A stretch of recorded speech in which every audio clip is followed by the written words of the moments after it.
Assalamualaikum warahmatullahi taala wabarakatuh. Salam bahagia. Salam pertemuan untuk teman-teman yang berkesempatan bersama dengan saya petang ini dalam segmen memory. Sambil-sambil kita minum kopi atau minum teh petang.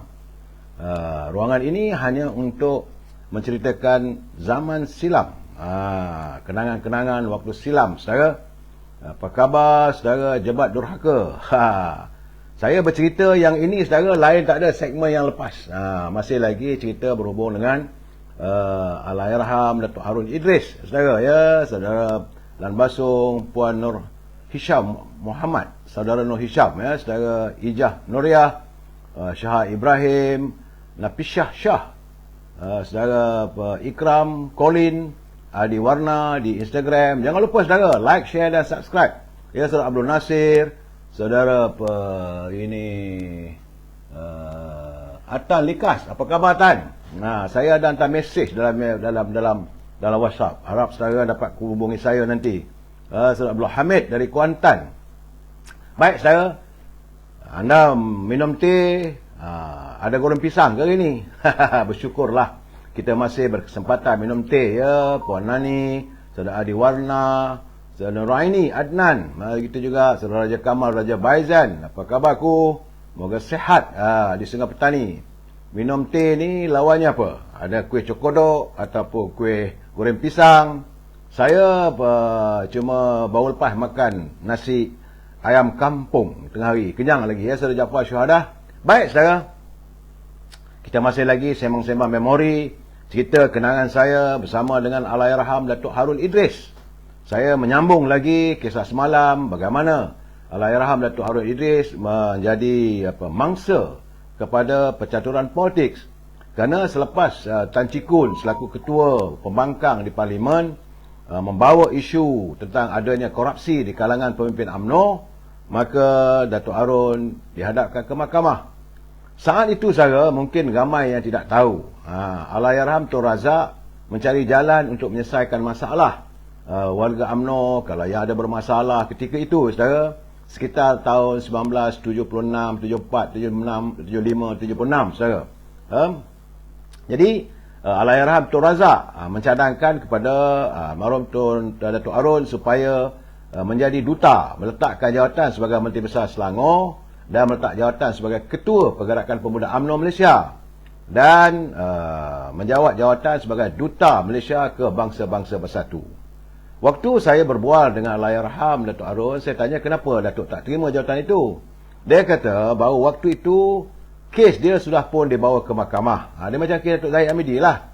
Saya dah bawa ke mahkamah, maka dia kata menjadi tanggungjawab dia untuk menyelesaikan masalah yang bersangkut soal tuduhan. Jadi dia kata kalaulah dia pergi ke Bangsa-Bangsa Bersatu, berjumpa dengan warga diplomat di Bangsa-Bangsa Bersatu, nanti orang kenal dia masih lagi kes, korupsi dan sebagainya. Jadi dia kata tak sesuai lah.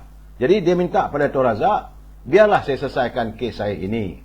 Jadi Tun Razak kata tak apalah. Iaitu dua kes itu, Fiasco, Hong Kong Shire Bank dan juga Tinju Dunia dan Bank Rakyat. Jadi Datuk Harun dia tak mau terima jawatan itu. Bukan dia nak menentang Tun Razak, tetapi kerana dia nak menyelesaikan kes itu, membuatkan dia kata saya bersedia untuk pergi jadi duta ke Bangsa-Bangsa Bersatu, tapi dengan syarat biarlah saya selesaikan kes saya yang telah pun berada di mahkamah. Jadi Tun Razak kata tak apalah. Jadi sebab itu saya katakan selepas saja Tun Razak berada di London, dia balik nanti dia kata nak menyelesaikan isu Datuk Harun dengan membawa Anwar Ibrahim masuk menyertai UMNO 1976, saudara.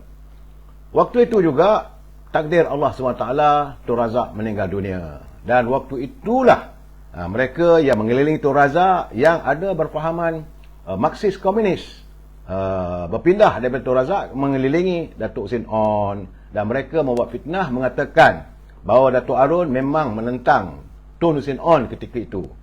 Alasan yang diberikan oleh mereka ialah ketika Hussein On menjadi Menteri Pendidikan ataupun Menteri Pelajaran lah waktu itu, saudara, Datuk Harun adalah sebagai Ketua Pergerakan Pemuda UMNO Malaysia, dan Tun Tan Sri Sin mencadangkan mewujudkan satu universiti atas nama Universiti Merdeka.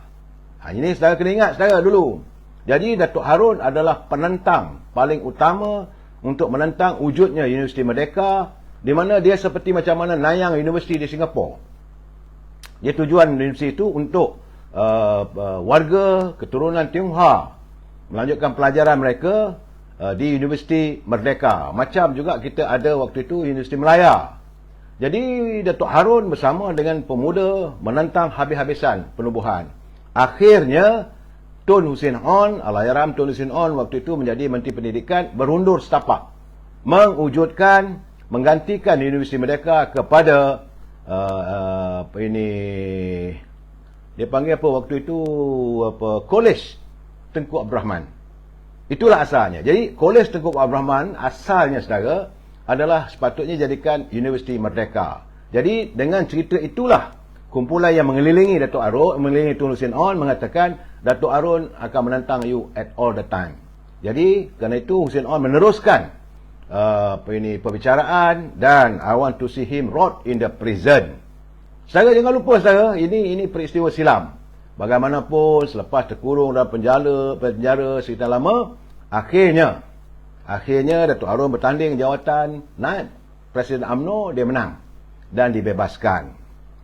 Jadi sekarang, saudara, saya nak masuk bab ini kerana ini musim-musim pilihan raya ni, musim orang melobi untuk jadi calon. Saya dapat panggilan telefon banyak sangat, saudara. Daripada bahagian daripada Kanga, daripada Arau, daripada Alostar, daripada Beli Perak, saudara. Sampailah ke Sabah, teman-teman yang ingin nak menjadi calon, berusahalah melobi sana sini. Saya katakan kepada mereka, kalaulah anda berkesempatan, ada peluang jadi calon, bertandinglah. Tetapi bagaimanapun, ada juga, saya dengar macam mana tadi, saya katakan, ada mereka yang mengugut. Ini musim ugut mengugut. Jadi saya teringat peristiwa selepas Datuk Arun keluar daripada penjara 1981, negara mengadakan pilihan raya umum tahun 1982. Dan Dr. Mahathir waktu itu, saudara, melantik Datuk Arun sebagai pengarah pilihan raya untuk negeri Selangor. Ini seronok cerita ni, saudara. Dan Datuk Arun lah yang menentukan calon-calon yang mana yang harus diturunkan untuk bertanding bagi negeri Selangor, sama ada Dewan Undangan Negeri maupun Parlimen. Waktu itu, saudara, di Selangor orang lebih berminat untuk menjadi kursi Dewan Undangan Negeri. Maklum sajalah, Selangor ni, saudara, satu negeri yang maju, yang merupakan pemangkin kepada ekonomi negara. Jadi kalau dapat jadi wakil rakyat di Selangor, tambah-tambah lagi kalau dapat jadi Esko Kerajaan Negeri Selangor, dan dapat pula jadi Menteri Besar Selangor, lumayanlah, saudara. Lumayan waktu itu. Sekitar tahun 82. Saya berbual waktu itu, ini setiausaha kerja UMNO Selangor adalah Allahyarham adik kepada Datuk Mufti Syuaib, iaitu Allahyarham Mokhtar Syuaib. Dia jadi setiausaha kerja.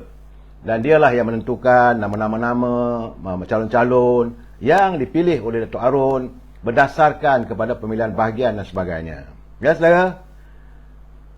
Waktu itu juga, saya ingat lagi, saudara, masa itu pejabat Menteri Besar Selangor di bangunan PKNS yang ada sekarang ni di Shah Alam. Dia tingkat 3 ke tingkat 4 rasanya. Dia rendah aja pejabat tu. Di situlah adanya pejabat Menteri Besar ketika itu, Datuk Hormat Rafi'i. Datuk Hormat Rafi'i sebagai Menteri Besar. Allahyarham Datuk Razali Muhammad Ali. Ini adik ipar, adik bongsu kepada Dr. Siti Hasmah. Adik ipar Dr. Mahathir menjadi timbalan Menteri Besar Selangor. Setiausaha politik kepada Datuk Hormat masa itu adalah Datuk Arifin Maela. Beliau menjadi setiausaha politik kepada Datuk Hormat Rafi'i. Setiausaha akbarnya adalah Allahyarham Saudara Samsudin Merin. Setiausaha sulit waktu itu sahabat saya, Saudara Jaafar Saad. Dia ni orang Kedah. Saya ingat lagi, mai mana ni man, dia kata nak jumpa MB. Mai jumpa bos. Zaman dulu-dulu mudah, saudara. Kita ni sebagai jurnalis, wartawan, mudah. Saudara Wan Mu'alim, Mak Zaki Effendi Hamdan, tak apa masalah masuklah orang lepas tu koyak ni. Saya nak bagi tahu, saudara, ini ruangan ini sambil-sambil kita minum petang. saya mencerita memori. Ini segmen memori, bukan politik. Politik pukul 9.30 malam nanti, saudara. Jadi saya bercerita, sambil itu kita mengenang kisah-kisah silam. Bagi mereka yang ada waktu untuk mendengar bercerita, ini cerita silam, saudara. Tak ada apa-apa, tak ada kepentingan untuk sesiapa pun.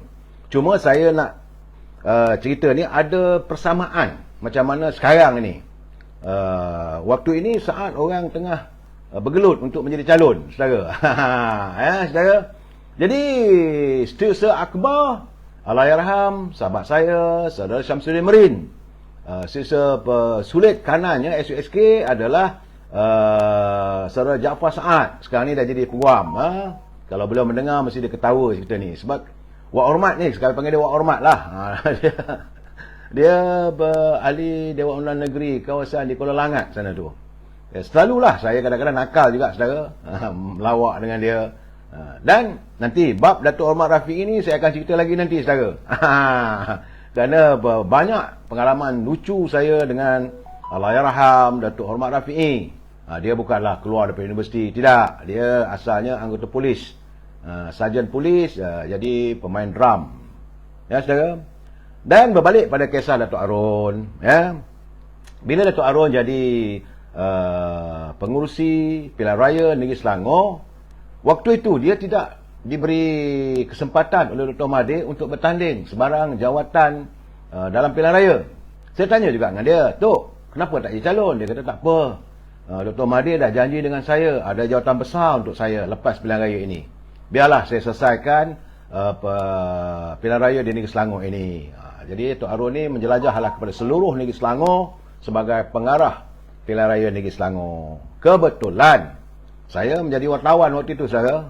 Dan antara yang sama saya ingat lagi adalah hari penamaan calon. Ini ugut-mengugut ni ada berlaku, saudara. Apabila ramai ahli Dewan Undangan Negeri di Selangor yang tidak diturunkan bertanding waktu itu. Antaranya Datuk Azmir, tak bertanding di kawasan Ulu Langat. Datuk Kamruzaman di kawasan di Tanjung Karang. Kemudian Datuk Kasim Yusof, Datuk Yusof Latif, antara dia Datuk Sanad, tapi yang banyak bersuara ni Datuk Kamruzaman, Allahyarham, saudara. Moga Allah mencucuri rahmat ke atas roh Allahyarham mereka-mereka yang telah pun kembali ke rahmatullah, saudara. Begitu juga dengan Puan Nursyah. Siapa lagi yang tak bertanding masa itu? Datuk Azmi, VL Kandan. VL Kandan ni adalah adik kepada mendiang Tan Sri Manika Basagam. Sebab dia bermasalah dengan Sami Belu. Bila Sami Belu jadi Presiden MIC, dia tidak menurunkan VL Kandan bertanding. Begitu juga tak silap saya Tan Kok Mau pun tak bertanding. Tapi Lee Kim Sai bertanding. Ini cerita, saudara. Jadi peristiwanya pagi itu kita bertumpukan. Waktu itu, saudara, bila kita membuat coverage, orang Selangor ni kita bertumpu kita pilih kawasan-kawasan yang agak kontroversi. Jadi malam tu kita kalangan wartawan ni saling bertukar-tukar pandangan, saling telefon, dan kita melihat bahawa ada gegaran yang akan berlaku di Tanjung Karang. Tempat penamaan calon di Tanjung Karang, saudara, adalah di Sungai Besar. Di pejabat daerah Sungai Besar itulah tempatnya penamaan calon untuk calon-calon daripada Sabak Bernam, daripada Sungai Besar, daripada Tanjung Karang dan Kuala Selangor. Masa itu dari Kuala Selangor yang bertanding untuk kursi Dewan Negerinya, Allahyarham Kak Leha, saya panggil Datuk Tan Sri Zaliha Ismail. Untuk kursi Parlimen Kuala Selangor, Datuk Abu Hassan Omar, Allahyarham, bekas mantan Menteri Besar Selangor. Jadi kita pun berkumpul lah di situ. Sebab pusatnya 4 kawasan. Kalau kita pergi ke Kuala Langat, hanya untuk sekitar Ulu Langat saja, Kuala Langat saja, Morib, Banting dan sebagainya. Jadi ramailah wartawan bertumpu ke pusat penamaan calon di pejabat daerah Sungai Besar. Waktu kami dulu, wartawan ada pas boleh masuk tempat pusat penamaan calon. Jadi calon-calon yang menyerahkan dia punya borang, maka kita dapat tengoklah, berkenalan dengan calon-calon. Jadi sejak malam tu kita dapat tahu bahawa besar kemungkinan pagi itu bahawa Datuk Allahyarham Datuk Kamal Zaman menaja sebab marah ni tak dapat bertanding ramai, menaja Datuk Kasim Yusof bertanding sebagai calon bebas. Oh, ini berita besar saudara. Mantan ahli Dewan Undangan Negeri daripada UMNO bertanding sebagai calon bebas. Memanglah berita besar. Jadi kita pun berkumpul di situ, duduk di ruang rehat sekejap. Sekejap lagi jam 9.30 pagi. Saya tengok ada helikopter datang. Berbubuk-bubuk ke helikopter sampai ke padang pejabat daerah Sungai Besar. Jadi Datuk Arun datang daripada Kuala Lumpur menaiki helikopter ke Sungai Besar. Datuk Arun ni dia relax. Tak ada bawa apa pun. Dia bawa dia punya pipe, sambil dia isap pipe tu. Dia tanya, Mal kata. Sebab ramai di kalangan wartawan tu, dia rapat dengan saya. Tentulah tanya, apa cerita? Saya kata, semuanya okey tu. Cuma ni Datuk Kasim Yusof ni. Cik Yusof Latif, betul lah. Dia akan bertanding bebas. Ya ke? Ya tu. Datuk Arun dia diam. Inilah cara orang lama menyelesaikan masalah. Dia tak ada terus react. Dia tak nampakkan wajah marah. Dia tenang. Dia relax. Masa itu boleh isap okok saudara. Sekarang tak boleh dah. Datuk Arun isap pipe. Dia pun ambil tembakau, letak dalam pipe itu. Dia pun nyala, dia isap sedut. Sup. Itu bukan dalam tempat pusat penanaman calon saudara. Walaupun sebagai pengarah pilihan raya, dia boleh masuk. Dia tak masuk. Dia duduk luar jumpa dengan kita orang ni, dengan wartawan. Dia tengok jam. Ni cara Datuk Arun saudara. Dia relax, isap pipe, apa semua. Sampai 9.45 minit. Saya ingat lagi. Sekitar 9.45 minit macam tu lah. Dia kata, Mal, minta kertas. Kita wartawan kan ada buku nota wartawan tu. Saya pun ambil buku tu, bagilah pada Datuk Arun. Minta pen sekejap. Malum sajalah, dia datang tak ada buat apa, bawa pipe aja, relax. Dia ambil tu, dia catit. Dia tulis sekejap, lepas tu dia koyak, dia lipat. Dia kata, you pergi masuk dalam tu, bagi dekat Kasim. Ingat Kasim Yusof maksudnya, tak saya Kasim Yusof ataupun Yusof Latif. Itulah calon daripada UMNO yang bertanding bebas. Waktu itu semua calon-calon sedang menunggu. Kerana sekitar jam pukul 10.30 waktu masa bantahan. Dulu ada bantahan. Calon-calon yang bertanding selepas diberi semua borang-borangnya, maka pengarah pilihan raya di situ selalunya DO lah. Dia ambil borang-borang itu akan dipamerkan untuk ada bantahan. Selalu berlaku dulu saudara, bila kertas pencalonan ditolak apabila ada bantahan. Contohnya, nombor kad pengenalan tak sama, adres tak sama, orang dengan dalam kad pengenalan dengan nama dalam borang pencalonan tak sama. Dulu banyak sebab yang membolehkan kertas pencalonan ini ditolak. Jadi saya tengok tahu dia relax, dia kata, you ambil ni surat ni, you bagi tahu kat Yusof. Bagi kat Kasim. Saya biasalah kawan, ambil tu, saya masuk dalam tu, jumpa dengan calon. Sebab kita wartawan boleh masuk. Dulu, sekarang tak boleh dah. Dulu wartawan ni bebas masuk. Maklum sajalah, tambah-tambah di Negeri Selangor. Saya pula ramai berkenalan dengan DO, dengan Ketua Setiausaha Kerajaan Negeri, dengan Esko. Saya waktu itu bertugas sebagai wartawan utusan Melayu. Maklum sajalah, pengaruh akhbar utusan Melayu agak tinggi di kalangan ahli-ahli politik, saudara. Saudara Kamal Kamarudin. Ini pencerahan saya ya. Jadi saya pun ambil surat nota yang Datuk Arun tulis daripada kertas buku nota saya tu, bagi pada calon yang bertanding bebas. Dia pun ambil, dia pun baca. Lepas dia baca, dia lipat, dia pun keluar. Dia keluar jumpa dengan main sponsor. Main sponsor dia Datuk Kamal Zaman ada dekat belakang. Dekat bawah tu ada macam kantin lah di pejabat tu. Datuk Kamal Zaman kan duduk. Datuk Kamal Zaman tidak dicalonkan. Jadi ini protes warga UMNO di Tanjung Karang, di Sungai Besar, memprotes keputusan Datuk Arun tidak mencalonkan Datuk Kamal Zaman, Datuk Yusof Latif, Datuk Kasim Yusof dan sebagainya. Saya dah 5-6 orang tak dapat di Selangor ni. Jadi dia baca, dia turun jumpa Datuk Kamal Zaman. So sampai dia ceritalah bahawa dia kata dia dapat ni nota ni daripada Datuk Arun. Ni cuba baca begini.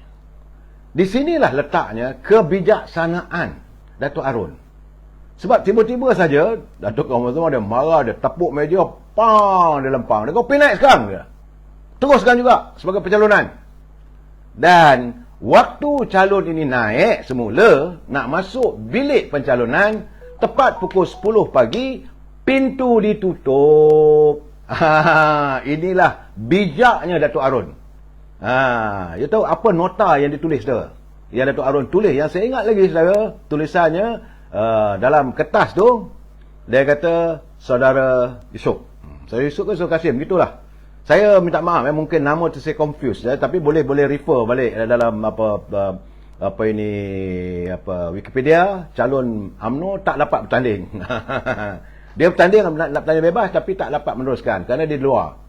Dia tulis tu, saudara, demi masa depan saudara dan keluarga, saya harap agar saudara dapat menimbangkan untuk menarik diri dari bertanding sebagai calon bebas.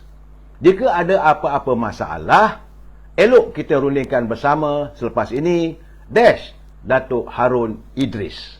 Jadi calon itu dia tengok kertas tu, dia pergi jumpa dengan master dia Datuk Kamal Zaman. Jadi waktu tempoh je dah waktu tu 9.45, mungkin dalam 9.50 dia turun tangga di belakang, bincang nak naik pintu ini untuk mendaftar pencalonan, dia tutup pukul 10. Tepat pukul 10, pintu tertutup, tak dapatlah calon ini masuk. Itulah pengalamannya yang saya melihat. Bijaknya Datuk Arun menyelesaikan masalah, tak ada gaduh. Jadi tidak boleh bertanding, tak adalah kita buat news bahawa calon ini nak bertanding calon bebas, tak boleh. Sebab dia tak boleh nak masuk. Walaupun kertas pencalonan dah ada dengan DO. Sebab waktu itu DO kena tahu siapa yang mencalonkan, siapa wakil calon dia. Itu pegawai daerah ni selalunya adalah sebagai pengarah pilihan raya bagi kawasan Dewan Undangan Negeri dan Parlimen Tanjung Karang, Sungai Besar, Sabak Bernam dan Kuala Selangor. Itulah pengalaman saya yang saya lihat bijaknya Datuk Harun menyelesaikan masalah. Di saat-saat protes kalangan ahli UMNO kena tak dapat. Jadi dalam pilihan raya kali ini, saya menjangkakan pasti juga akan berlaku. Banyak kita lihat kejadian di mana bila tak dapat lagi calon, ada yang mengamuk, ada yang pengsan. Saya di Selangor ni memanglah bekas Menteri Besar pun tak dapat lagi calon. Ramai orang pergi ke rumah dia ke Ampang tu, pengsan sebab tak dapat jadi calon. Begitulah. Kerana waktu dulu bertanding saja atas tiket UMNO tu boleh katakan cop jari lah, boleh menang. Saudara, dan kedudukan parti-parti pembangkang tak kuat di Selangor waktu itu. Ya, saya melihat ni cucu saya nak masuk ni. Masuk cepat. Petang-petang Akil Live pun nak masuk dekat menjengah. Sambil kita minum petang. Saya minum tadi dah makan. Jadi itulah pengalaman silam saya bersama dengan Allahyarham Datuk Harun Idris. Seorang pemimpin politik yang mampu menyelesaikan masalah tidak secara kasar, tidak secara kelecek politik. Caranya mudah saja. 9.45 hantar surat, suruh dia keluar jumpa dengan penaja dekat belakang. Dia keluar saja berbincang, nak naik ke atas, pintu tempat pencalonan ditutup. Maka tak tergendalalah hasrat untuk bertanding sebagai calon bebas. Inilah pengalaman saya di awal, sebab kita dah semula memasuki musim-musim pilihan raya. Dan sekarang ni musim lobby-melobi. Datuk Arun sebenarnya beliau ditipu oleh Dr. Mahathir. Sebab Dr. Mahathir berjanji kalau Selangor menang besar, Run, kita akan letak you jawatan yang agak penting. Datuk Arun ni ikhlas. Dia apa saja pimpinan buat, diikut. So saya kata Datuk tak bertanding ke? Tidak.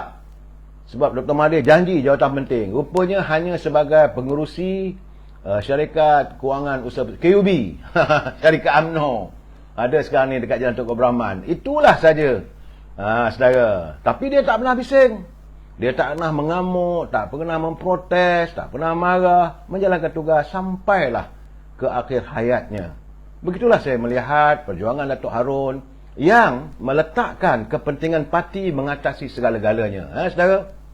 Saudara Nizam Fikri, Saidi, Idrus, Norzila, saudara Ahmad Tarmizi, saudara Derek Edis. Tu UMNO dulu. UMNO sekarang ni tahu sakau je. Dia bukan UMNO, saudara. Pemimpin UMNO. Saya perlu korekkan, saudara.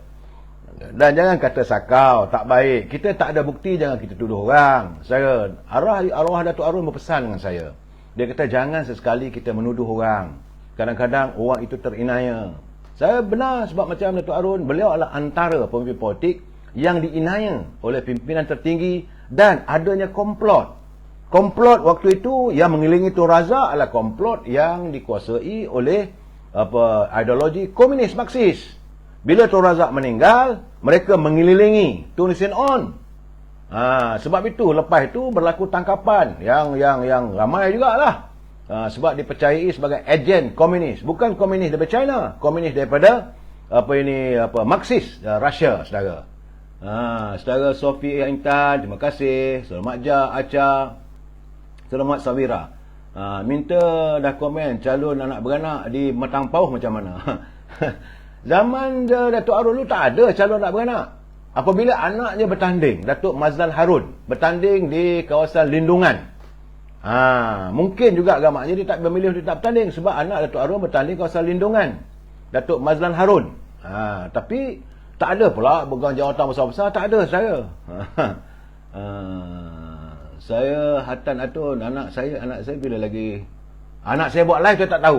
Itu pulanglah dia buat cara dia. Kalau silap jangan marahkan dia nak belajar buat live saudara. Jadi saya melihat bahawa perkembangan politik semasa ini sambil-sambil kita minum petang ni saudara, saya cuba mengulang atau menceritakan apa yang pernah berlaku zaman dulu-dulu. Nampak gayanya benarlah kata Datuk Arun, sejarah itu sentiasa berulang-ulang. Cuma dia selalu berpesan kepada saya, untuk kamu menegakkan kebenaran, maka perlu berhati-hati. Kerana setiap kali kamu nak menegakkan kebenaran, maka setiap kali itulah kamu akan dilihat salah. Jangan risau, kebenaran akan muncul dengan sendirinya. Dan hari ini, siapa dapat menafikan kebenaran kisah Allahyarham Datuk Arun? Beliau benar, tidak terlibat dalam rasuah. Tapi kerana waktu itu beliau menjawab jawatan sebagai Menteri Besar Selangor, kemudian menjadi Ketua Pergerakan Pemuda, dan zalimnya politik ini saudara, mereka membuat fitnah dan akhirnya saudara, saudara Assalamualaikum, salam satu Malaysia, saudara Ahmad Ziyad Mat Safi. Jadi begitulah politik di negara kita ini saudara, berhati-hati, memang zalim saudara. Apa yang berlaku pada Sri Anwar Ibrahim, apa berlaku pada Sri Najib, apa berlaku pada Datuk Harun Idris, 3 pemimpin besar, dan berlaku juga di negeri Perak. Bagaimana ini Menteri Besar Perak waktu itu zaman Tengku Abdul Rahman. Zaman Tengku Abdul Rahman, Menteri Besar Perak yang dihantar untuk bertugas di bangsa-bangsa bersatu. Iaitu siapa dia?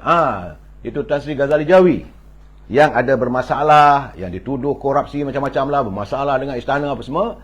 Tengku Abdul Rahman mengambil keputusan, suruh dia meletak jawatan dan menjadi duta ke negara-negara Arab. Jadi ini penyelesaian, cara orang dulu menyelesaikan masalah.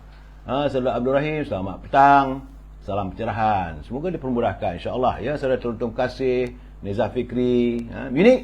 Sesi ini sesi kita berbual sambil minum teh petang. Saya mengimbau. Jadi besok insya-Allah saya akan menceritakan pula peristiwa bagaimana pilihan raya zaman Wak Hormat. Saya panggil Wak Hormat. Satu menteri besar yang terlalu rapat dengan saya juga. Tapi saudara satu, saya nak ceritakan kepada anda, walaupun saya baik, saya rapat dengan Menteri Besar Selangor Datuk Harun Idris, Menteri Besar Selangor Datuk Omar Rafi'i, Allahyarham Datuk Abu Hassan Omar, sahabat saya Tan Sri Mat Taib, Datuk Khetoyo, saya tidak mengambil walau seinci pun tanah di negeri Selangor, walaupun isteri saya rakyat Selangor. Kerana bagi saya, perjuangan kita bukan untuk mencari kekayaan diri, tapi perjuangan kita untuk parti. Perjuangan kita semata-mata adalah lestari agama, bangsa dan tanah air. Saudara, selamat minum teh, selamat merawat cinta kasih bersama keluarga. Kita jumpa lagi malam esok. Wabillahi taufiq, jumpa lagi sebentar lagi saudara. Kita jumpa jam 9.30 malam. InsyaAllah saya akan mengulas ada beberapa perkara. Jumpa lagi. Wabillahi taufiq wal hidayah. Assalamualaikum warahmatullahi taala wabarakatuh. Selamat petang.